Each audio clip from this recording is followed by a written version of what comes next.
شروع اللہ کا نام لے کر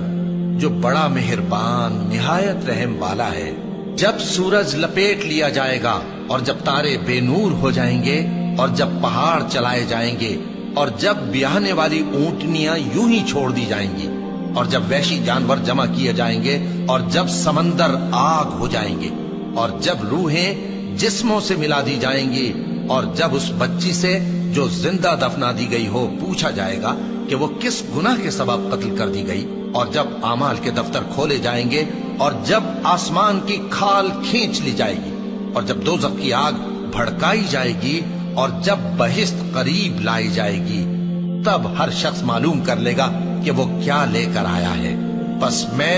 ان ستاروں کی قسم کھاتا ہوں جو پیچھے ہٹ جاتی ہیں اور جو سیر کرتے اور غائب ہو جاتی ہیں، اور رات کی قسم جب وہ پھیلنے لگتی ہے، اور صبح کی قسم جب وہ نمودار ہوتی ہے، کہ بے شک یہ قرآن اس فرشتہ عالی مقام کا سنایا ہوا پیغام ہے جو صاحب قوت ہے، مالک عرش کے ہاں اونچے درجے والا ہے، سردار ہے، ساتھ ہی امانت دار ہے۔ اور مکے والو، تمہارے رفیق یعنی ہمارے پیغمبر صلی اللہ علیہ وآلہ وسلم دیوانے نہیں ہیں، اور بے شک انہوں نے اس فرشتے کو آسمان کے کھلے کنارے پر دیکھا ہے،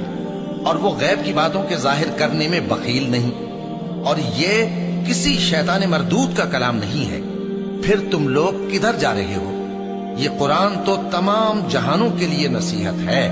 یعنی اس کے لیے جو تم میں سے سیدھی راہ چلنا چاہے،